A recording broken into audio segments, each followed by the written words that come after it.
World War II, in some way, affected almost every nation on Earth.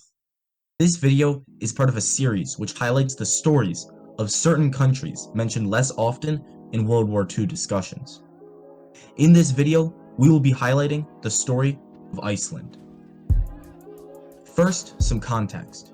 Prior to World War II, Iceland was isolated and underdeveloped, with most of its population involved in either farming or fishing, and its economy left crippled from both World War I and the Great Depression. Industrialization had only begun to take hold in the early 20th century, with advances in communication and transportation being slowly installed throughout the nation. On the political front, the Act of Union was signed in 1918, making Iceland an independent nation, although still under a personal union with the King of Denmark.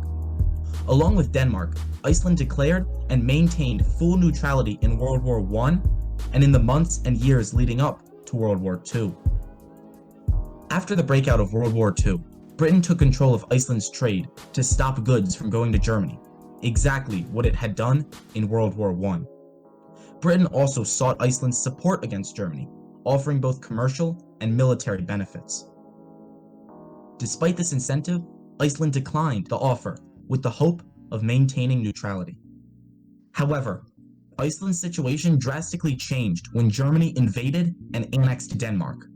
Iceland proceeded to elect a provisional governor named Sven Bjornsson, effectively becoming de facto independent of Denmark and the Danish crown. Although their union nation had just been annexed, Iceland still refused to take a side in the conflict. Shortly after the invasion of Denmark, Germany proceeded to attack Norway as well, detailed in our previous video, Norway in World War II.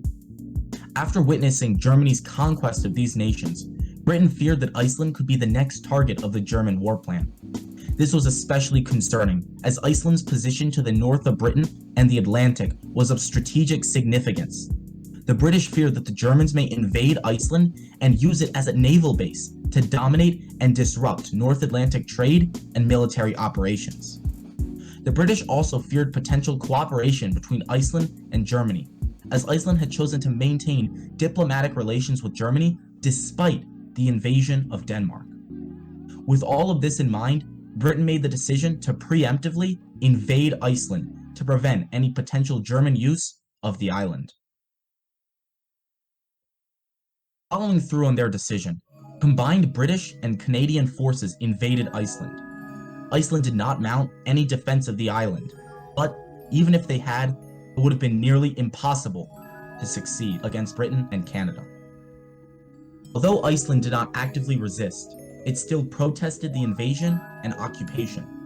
To appease these protests, the Allies offered Iceland various forms of compensation, including the withdrawal of all troops after the war had ended.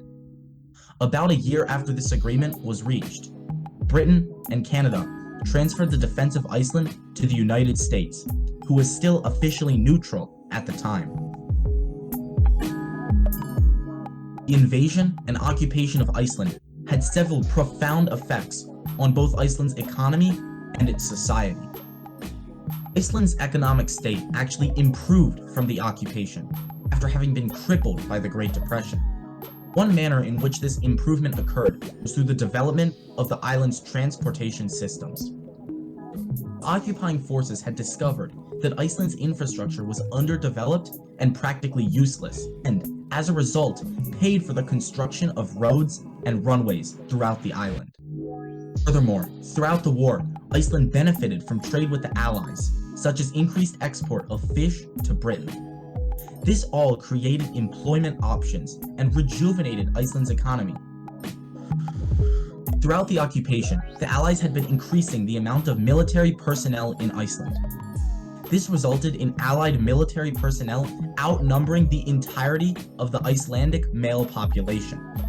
While many Icelanders were fine with this, others, especially the older generations, feared interaction between primarily American Allied soldiers and young Icelandic women. The fear caused by these interactions, dubbed, quote, the situation, end quote, was great enough for the Icelandic government to take interest, creating a special situation committee to protect Icelandic women. The efforts of the committee, however, had little to no effect, ending their campaign only about a year later. In the beginning of World War II, Iceland's ties to its former ruler, Denmark's Christian X, were severed with the German invasion. This separation would remain permanent as, in 1944, Iceland dissolved its act of union with Denmark and declared its independence, officially forming the Republic of Iceland.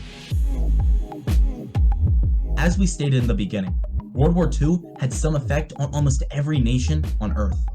This effect was not lost on Iceland, with World War II becoming a pivotal moment in the island's history. However, while some nations were completely destroyed by the war, Iceland only suffered around 200 casualties, most of whom were fishermen or sailors. And many argue that it largely benefited from the eventual Allied invasion and occupation. As a result of World War II, Iceland gained independence and was able to rapidly industrialize and grow economically.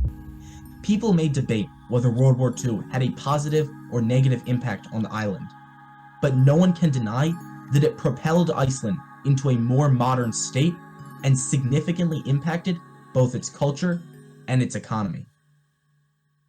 Thank you very much for watching this video. We also have a video on Norway in World War II, so make sure to check that out. It will be linked in the description below. If you enjoyed the video and the series, please make sure to like and subscribe. Thank you.